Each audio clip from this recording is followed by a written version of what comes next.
Ayan, nandito na kami sa may bayan ng Bani, Pangasinan. Ayan, welcome, Bani, Pangasinan.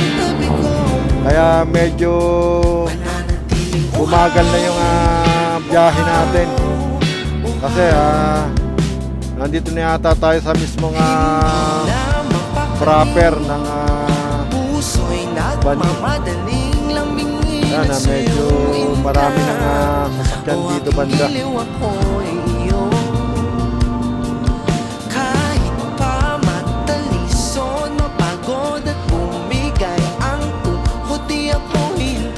Ay, ito. Ano pala?